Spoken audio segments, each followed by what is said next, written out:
Sports podcast.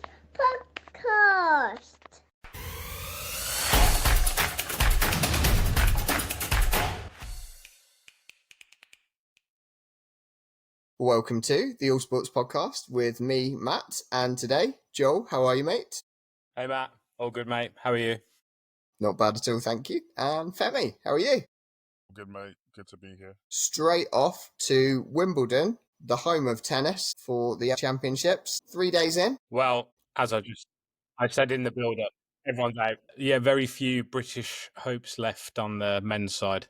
Draper's just being knocked out. I think it's just a shame, like having a genuine contender, and whether Draper would have been a genuine contender or not is open for debate. But just having somebody who you think could challenge the top seeds in that second week of a British persuasion makes such a big difference to Wimbledon, I think. But I think it's going to be the same. I think it's going to be the usual suspects, isn't it? It's going to be Sinner, Alcaraz, and Djokovic might go late as well. You'd probably expect him to.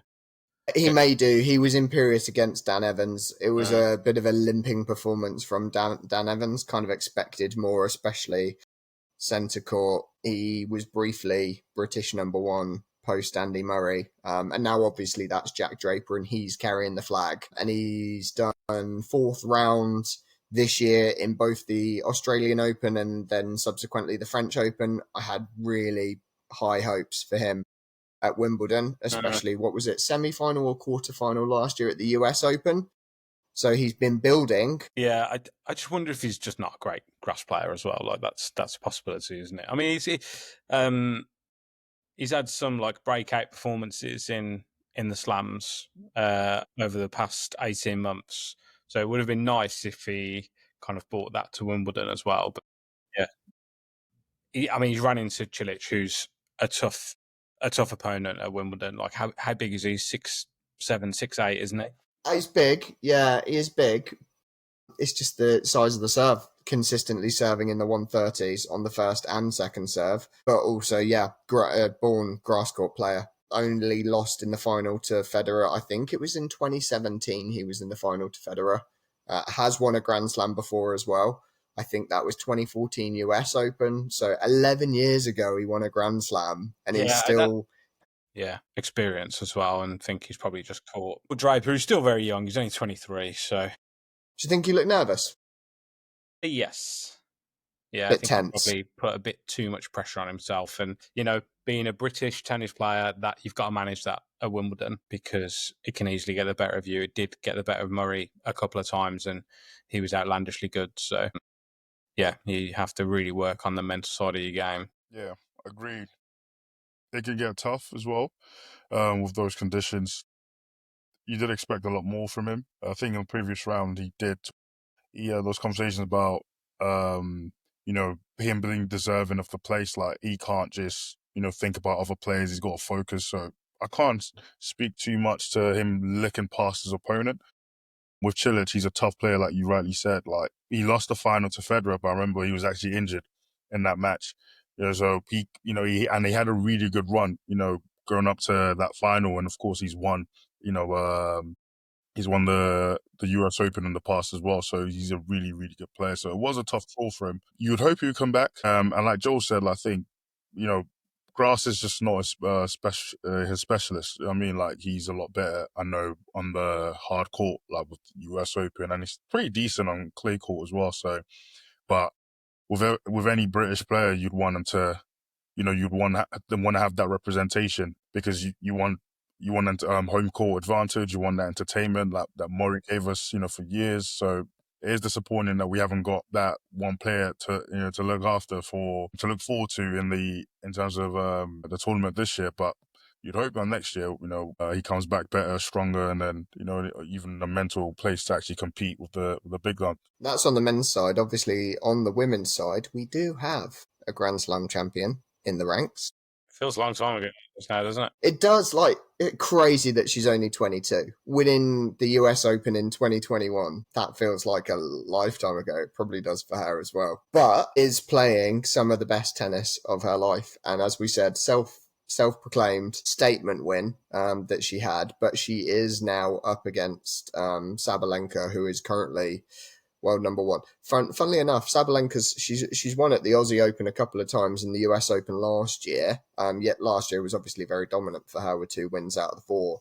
But at Wimbledon, she only reached semi-final in 2023 and didn't last year. So, yeah, it'd be interesting. She's not, grass court isn't her specialism. So this is, if Raducanu is going to beat Sabalenka, this is the surface to do it with. That home court advantage is going to be big. And she seems buoyed. She's been injury free for a little bit of time. Raducanu, over the years, whenever you see an article come out about her, it's 1 or 2 things. Well, 3 with the stalker, but parking that. The 2 things are she's dropped another coach or she's picked up another injury and she's retired from a match. Yeah. And she feels like she's come into some form and fitness and she's in a good position with what she's doing coach setup wise. So I think all signs are really positive on the women's side with her, and anyone can beat anyone on the women's side at the minute. I was going to say a lot of the women's side is about timing and about like how you're feeling when you're playing a set opponent. So I don't really think it should be too much. I mean, is it Vondrousova? Is that who she beat the other day? She's a previous winner at Wimbledon, so I think there's no need to fear anyone for Raducanu. Like if she turns up on the day in the best condition she can be in the best mindset she can be in, then yeah, she'll take anybody to the wire. So hopefully she's just in a good groove and she can like go into the second week, go deep into the tournament and have that breakout Wimbledon that we was talking about. It'd be nice if Draper would have had.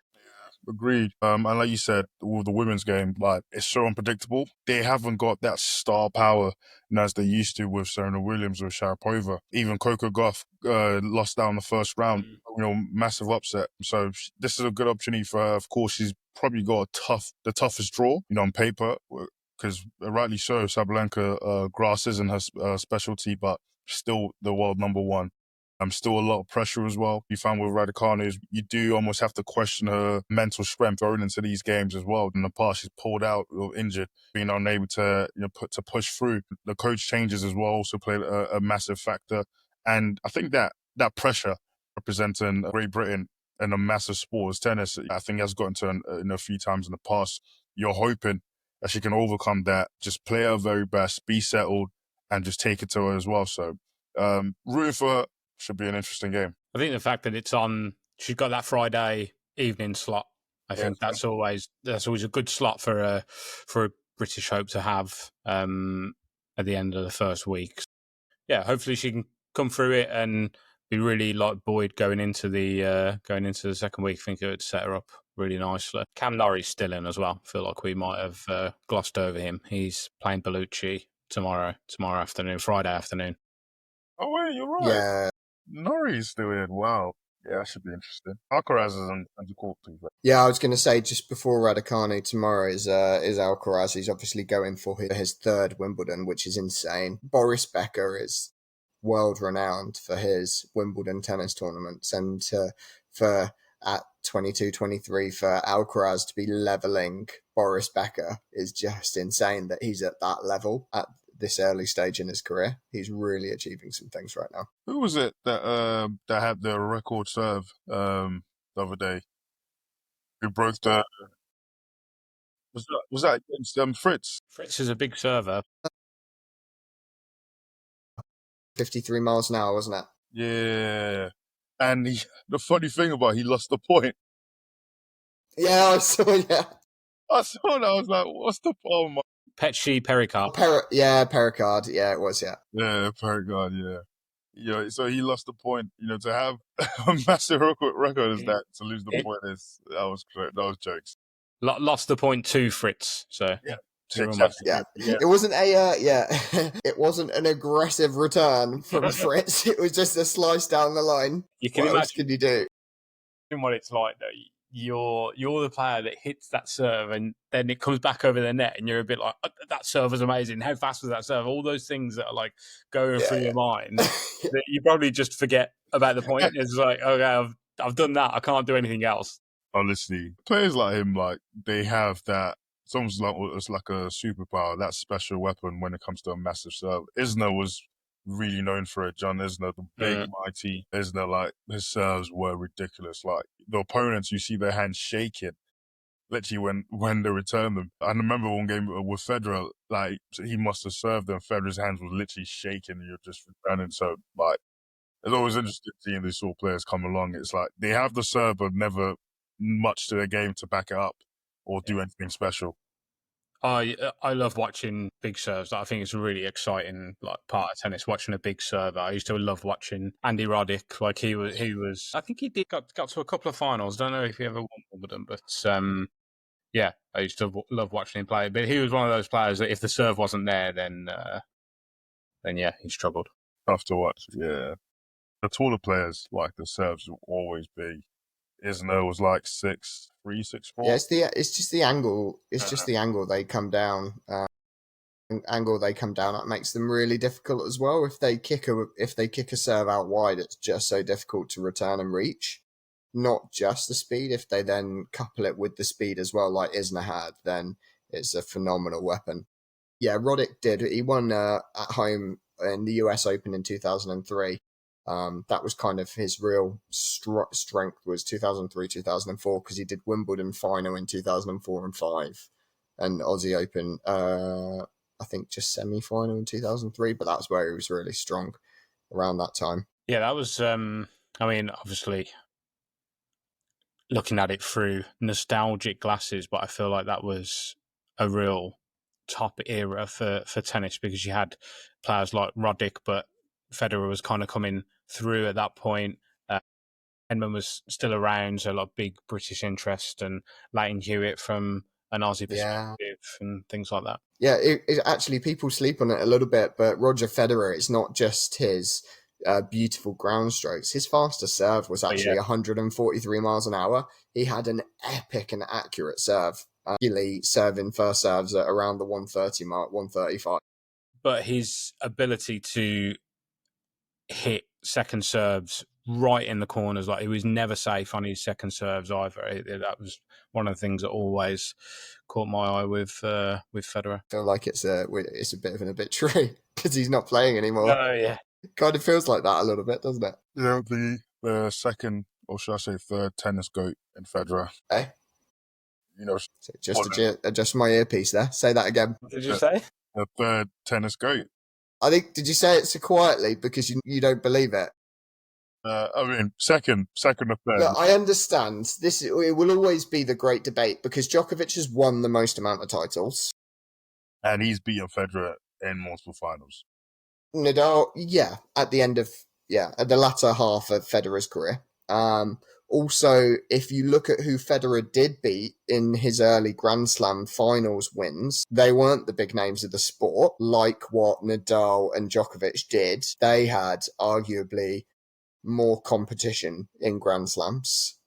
Obviously, Nadal was dominant on one particular surface, but he also backed it up on the others too with multiple wins. And then, Djokovic has won the most. So, it's tough to argue. There are three very different perspectives. Federer was kind of first as well, and there's a lot to say for that. And also his style, we talk about how beautiful his ground strokes are. Yeah. I think, he reinvented it a little bit in terms of his longevity and like how to like be consistent in slams the way that he was. And I think Nadal and Djokovic, that drove them forwards, and Murray came a bit later for him, but I think he eventually reached that level as well.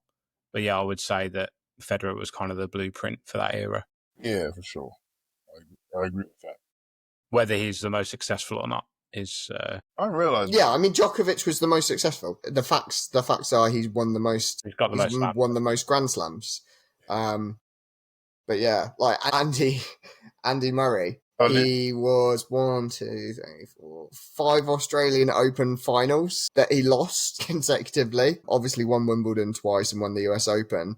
Also lost in the French Open. To have been in the finals on all surfaces, there's a lot to be said for that as well. But specifically the Australian Open is just brutal to be to five finals and lose all of them. Who did he lose those to?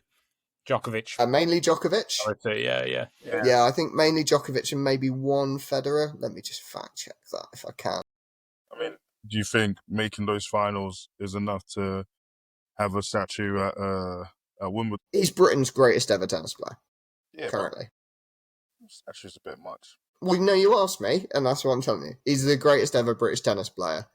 He won Olympic gold in the home Olympics, and he won Wimbledon on a couple of occasions. I mean, so is he getting one? What else are you going to put a statue up for a British tennis player for, aside from those things? I mean, I don't see Roland Garros putting, the greatest French player, a statue of the greatest French player in front of clay court. Maybe the greatest French player didn't win it twice, nor did they win a home Olympics. Yeah, but I mean, give him the MBE, give him something else. No, Wimbledon. Sir Andy Murray, just have a little bit of respect here. Cut this out. Give it an MBE. Give it an MBE. Got one. Exactly. What, you annoyed? I was right. Andy Murray lost to Federer in 2010, and then all the rest were to Djokovic. I mean, not terrible. Not terrible opponents. Well, that's the thing about Murray, and you have to judge him through that lens, and his career through that lens is that he was constantly up against three of the greatest players of all time. So to have the slams that he does, and also to get to those finals, he's had to do a lot of work to have the record that he has. I can't take anything away from his contributions to both men's, women's, and British tennis. For sure. Okay, you're backtracking now, are you? Or no, I mean... take down the statue. The statue where he draws the line. Yeah, is that why you were queuing up at Wimbledon to petition at the statue? He's a great player, but a statue at Wimbledon should go to the greatest Wimbledon player, and that's Roger Federer, not Andy Murray, who's won two. If that's the case, every country might as well start giving the greatest players from their country a statue. It just don't make sense, in my opinion. But the thing is, just going to leave these massive pauses of disbelief in. Let's unpack it a little bit. So because any country broadly agreed that the four greatest tennis players of all time all played in the same era, which is the last 20 years, which is Djokovic, Nadal, Federer, and Murray. Yeah, yes. Maybe Murray is... I mean, maybe there's a gap. Maybe there's a gap until Murray, and then there's some other greats who kind of fill that gap in a little bit. Yeah. But let's just focus on those four because that supports my point, which is going to be that Federer's Swiss, they don't have a slam. Yeah, Djokovic is Serbian, they don't have a slam. Nadal's Spanish, they don't have a slam. It's not the same. The thing is that Wimbledon is an institution in tennis, and Andy Murray is the greatest British player to ever play at Wimbledon. So why shouldn't he have a statue there? A statue is too much. That's just what I'm saying. Okay, everyone that won a gold medal at the Olympics in Britain got a gold postbox. It's a small elevation to have a statue. That's small elevation. A statue is not a small elevation. But the only other one close is Fred Perry, and he also has a statue at Wimbledon. You've got to have modern greats and greats from the past as well. And I think Murray fits the bill to be commemorated as a modern great at Wimbledon. You can do that in other ways. That's what I was saying. Okay, is that agreed to disagree? Is it, Femi? I think that was a really concise and well-made rebuttal, Joel. I think it was met with closed ears, unfortunately. Oh, you better not be Hey, look, you're in trouble. If you're queuing up at Wimbledon next week, Femi, you're going to be in trouble. That has nothing to do with wanting to watch, to enjoy the tennis. I can enjoy the tennis and still think it's a bit much, giving them a statue, that's all. Bit much. What do you mean by a bit much? Yeah. What it's twice. You've grown up watching and enjoying Andy Murray.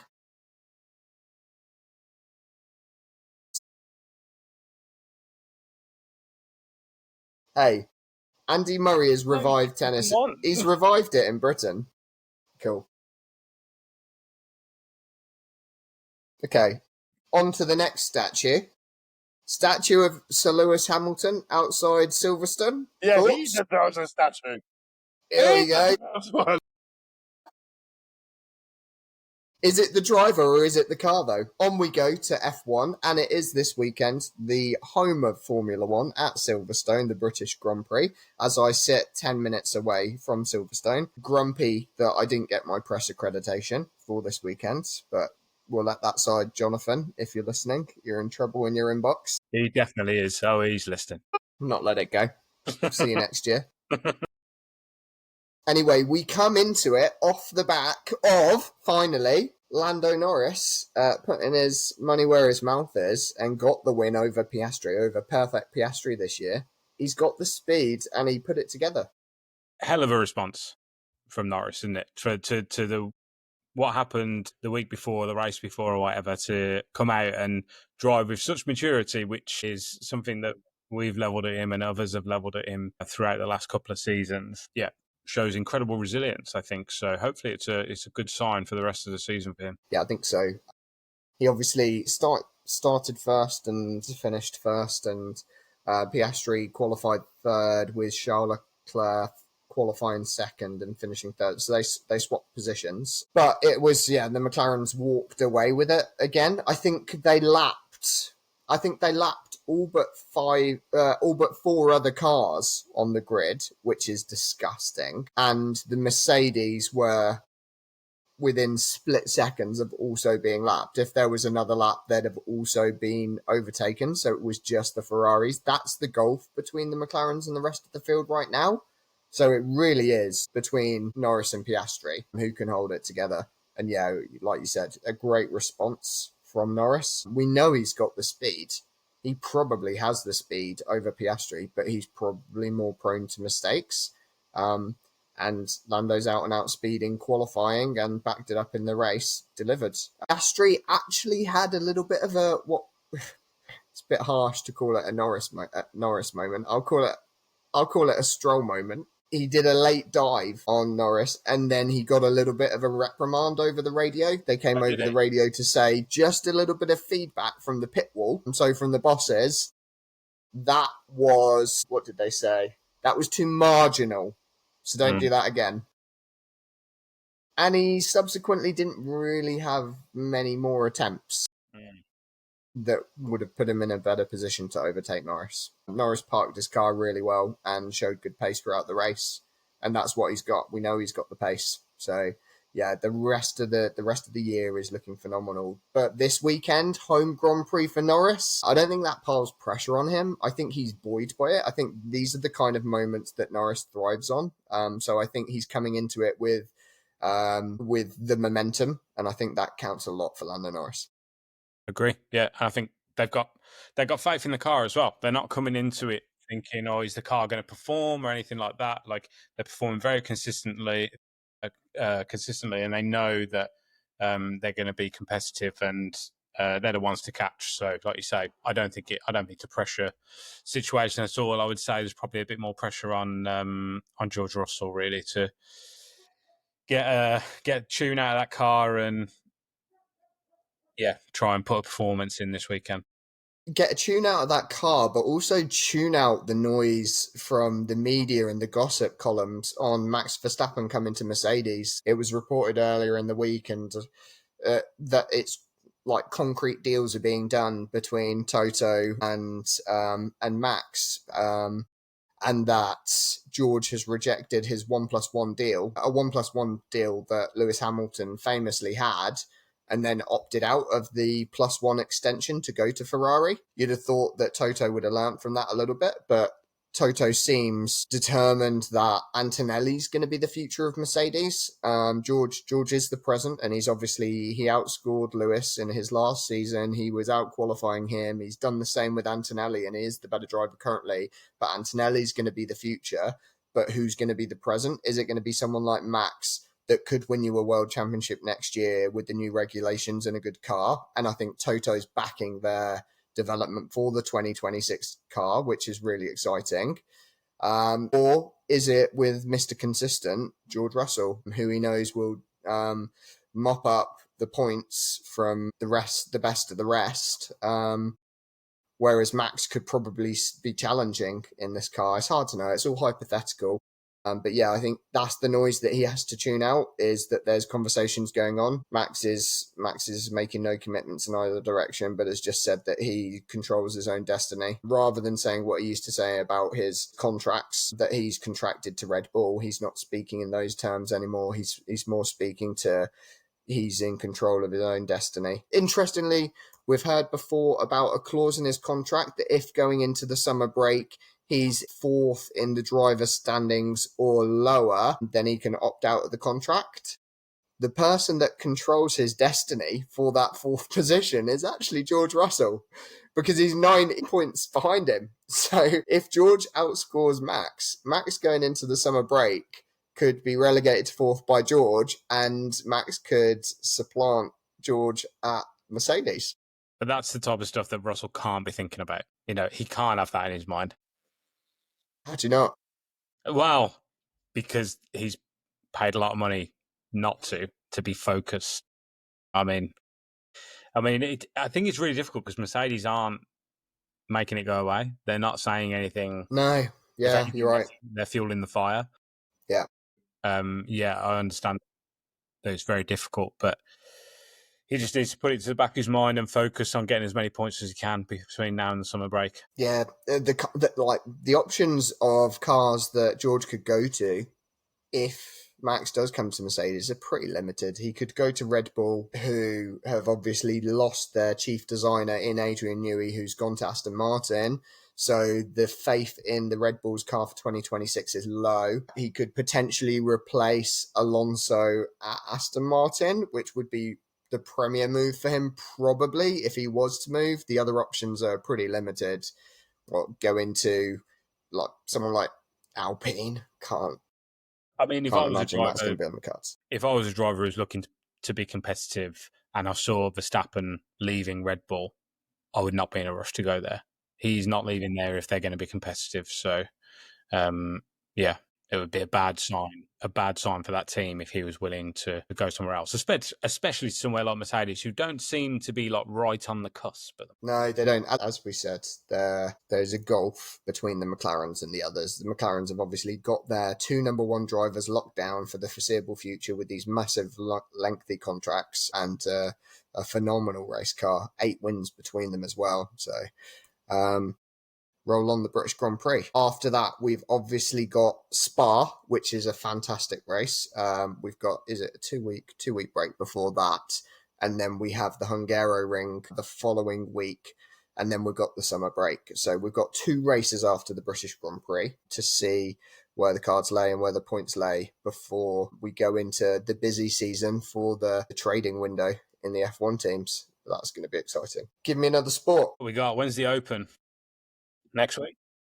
No, 2 weeks. 2 weeks. 2 weeks. What sport? Yeah, 2 weeks. I think starts the 17th. Mm-hmm. Should we talk about how bad the cricket was today? The cricket. Well, we'll go into the cricket. Before we talk about how bad the cricket is this week, we need to talk about how good the cricket was last week. Another miracle at Headingley, on from Ben Stokes' phenomenal 2019 innings, beating Australia. We go to the 2025 miracle of Headingley, where England just chased down an enormous run score with little fuss. Yeah, it was, I was going to say, a miracle at Headingley, but it only really didn't feel on the cards for about an hour in the afternoon, where it was we're losing wickets relatively. They lose 2 in a row, 2 in 2 balls, didn't they? Lost 2 wickets in 2 balls, and it was like, oh dear, okay, this could go south very quickly. But yeah, I think it was it Root or was it Stokes who came in and just kind of steadied the ship a little bit and then guided? Root and carried his bat, so yeah, was 53 not out as per. Yeah, so no, amazing. And I was thinking, is it how much of an indictment was it on that Indian team? And I was a bit like, how good is this Indian team? But I think England just performed really well throughout that test. It was a high level test. I think both teams put a lot into it, and England ended up coming out on top. I feel like the conditions on that Monday were just perfect for England, really, chasing a big score at a ground where they've done it before with a really strong top order, and the openers really set the foundations for it, had fantastic second innings. but that fragility is still there, and it's been shown today with the way Crawley's got out. It's like you just see that wicket from him so many times. So yeah, it's hard from the sublime to the ridiculous. Yeah, when he can score these enormous centuries and play beautiful cricket shots to always looking like a walking wicket, it's very, very difficult. But the partnership they've been building is really strong, and I think it's one of the most successful opening partnerships of all time for England now, in terms of their averages together. When they get it right, they're great to watch, and they get big scores as well. When like I say, when they get it right, average is high because when they're on it, they're they score high, but they can also look like you say, walking wickets. Yeah, and it's rare in any cricket team that you get consistent runs down the batting order. However, with England at the moment, it just feels like it's not reliable. Pope today came in with Duckett going out for a duck, and Pope wafted a wide one and gave away his wicket for a golden duck. And he's the vice captain. You expect a little bit more maturity from someone like him that's trusted with the vice captaincy, has Ben Stokes' ear, and should be setting the tone. Setting the tone isn't wafting at a wide one outside your off stump. It's actually playing yourself in, doing what Root does, grinding out the runs, building a platform for the rest of the team. That's what I want to see from the vice captain. Stokes often does it quite well, is that he creates a platform for other players around him, and when he needs to, he can then press the accelerator. With Pope, he can just score. He can score massively. We know he's got brilliant technique, but also these lapses of judgment stitching up his team. Yeah. Interesting day tomorrow. I think it was important that Root and Brook came out and stayed in. So it'll be interesting to see what they can do in the morning. Yeah, well, it was interesting that England put India in to bat on an absolute road because England chase well, and because 6 out of the last 6 innings, 6 out of the last 6 matches at Edgbaston have been won by the team that bowls first. I see. And that's the danger that we could fall into, right? Like, they love chasing so much that they actually end up chasing when the conditions don't call for it. Yeah, and now we've got a first innings deficit of 510 with 7 wickets remaining. Yeah. 110 with 7 wickets remaining. It's just... I mean, the mountains that they set themselves to climb, and they back themselves. I don't doubt that England can score 587, but I also don't doubt that they can get out for 160 all out. Yeah. That's the big concern that I still have. Not about this style of play, but just about the players that they've got in. That they have. Yeah. And I think the style of play is partly premeditated by the players that England have. Like, that's their strength, and lots of them have that strength as well, to be able to be aggressive, score quickly, and chase big scores and all of that. But yeah, it has its drawbacks as well. I'm sure if they had a really classy cohort of test players, they probably wouldn't have gone down this route that they have done over the last... How long has this been a thing now? Like 7, 8 years? Yeah, maybe slightly less. Yeah. They've gone down this route because of the types of players that we were producing. We'll see where we are in 3 days' time. Yeah, I mean, there's a bit of rain forecast over the weekend, so I wonder how much cricket there'll be. Yeah, it's a shame that we're talking about that now. We're only 3 wickets down into England's reply, and we're hoping for rain and talking of rain. So on to a big sporting event this weekend. In the cycling calendar is the biggest. It is Latour is back and kicks off this weekend. And we spoke a little bit about his win last year, and he's probably the favourite again this year. And I don't see him ever losing a Grand Tour until he decides that it's time to go. Today, Pogacar. He doesn't really have any competition either, so I think it might be a little bit of formality. As long as he can stay upright on his bike, then I can't see him being beaten. Too strong in the time trial as well at the moment. He's really bolstered that string to his repertoire as well, mixing analogies, but added that spoke to his wheel. But yeah, I can't see Pogacar being beaten whatsoever. He's got an incredibly strong team as well. Vingegaard and Evenepoel will challenge him, but no one else. I'll be watching out for Simon Yates. Is Simon Yates the chap who won the Italia That's right. recently? Yeah. But I guess the Tour de France is just so different, right? It is, yeah. It is so different, but it's still a Grand Tour. So it's amazing how people can be as consistent as Pogacar, really, because like it's such a long race over so many different settings, so many different stages, all that stuff, and to have the consistency that to be able to go into it and kind of, like you say, it feeling like he's unstoppable across a suite of such different challenges like that is kind of amazing, really. yeah, exactly. Yeah, being able to climb and time trial is pretty phenomenal, and they're the riders that have won it in the past over the years, whether enabled by performance enhancing drugs or not. Because we know a lot of riders are, from Lance Armstrong onwards, even from Team Sky's therapeutic use exemptions through the Bradley Wiggins and Chris Froome years as well, their ability to time trial and keep it together up the mountain stages is what gets a Grand Tour winner. But still, it's just such a beautiful race to watch for the next 3 weeks. It will be, so I'll be glued to that one. The crowd drive me a bit mad watching it, but I know what you mean. Free. Wow. Free to attend, and I think the beer must be flowing at high altitude for some of the costumes and activities of the crowd. Yeah, so some of the protests that we see, but then also people doing selfies stood out in the middle of the road and Just getting so sideswiped by them. cyclists. Yeah. It's frustrating. And how close they are on the mountain stages when they get into the top of the mountain. They're literally cycling through the fans, through the crowds of fans. Incredible atmosphere, though. Did I tell you I was doing I was doing the Zwift equivalent to Alpe d'Huez a few weeks ago, a couple of weekends ago. So I was doing Alpe d'Huez, which is the same gradients and the same layout as Alpe d'Huez. And I got about an hour and 5 minutes into climbing, and my Bluetooth connection on my turbo cut out because I was outside and it was in the hot weather. And I just overheated the turbo trainer and I couldn't get it to cool down. I got off, I kept resetting it, and it wouldn't do it. And it was obviously hammering my stats.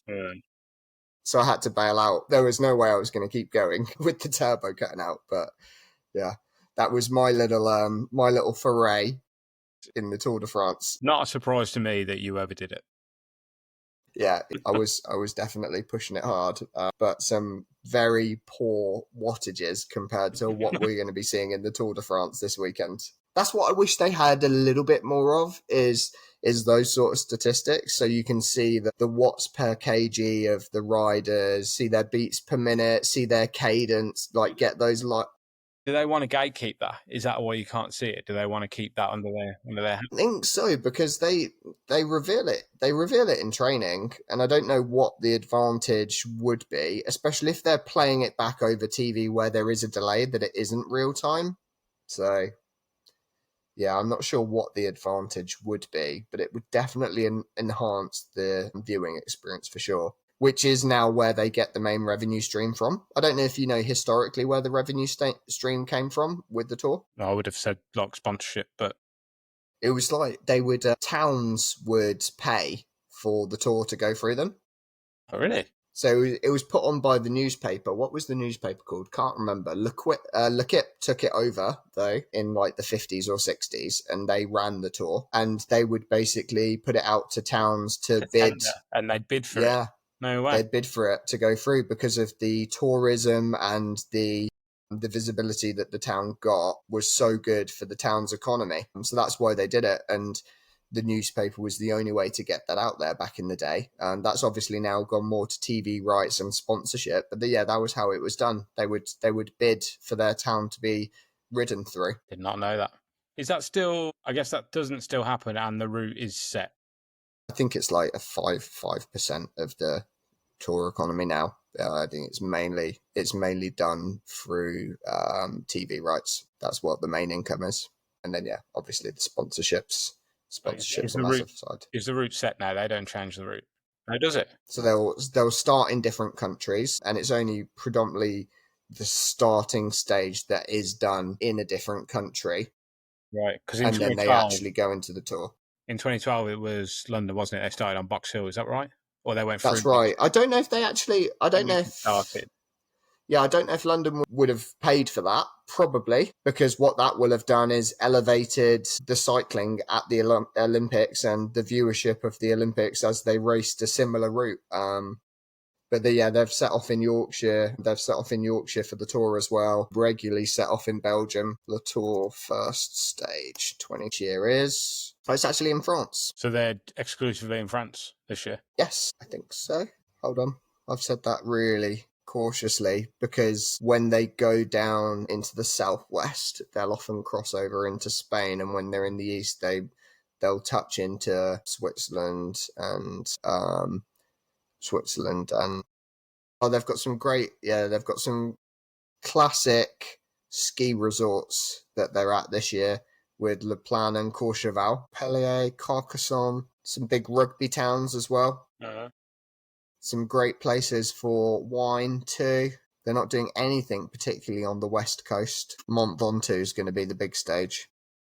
Stage 16, Mont Ventoux. That'll probably be the biggest one. Hautacom as well is big. That they're doing down in the biggest one in southwest. terms of climb or just like... Yeah, I think so. Mont Ventoux. So that kicks off this Saturday, so we'll be watching that. There is plenty more going on as well with the British and Irish Lions in Australia. We'll cover that a little bit closer to the first test when they kick off against Australia in 3 weeks' time, as we also build up to the Open in golf too. So lots of sport to cover over the next couple of weeks. If you've enjoyed listening along, you can like and subscribe on YouTube and Spotify. You want to get in touch, email us at allsportspods@gmail.com, and we will catch you on the next one. Cheers. Cheers, man.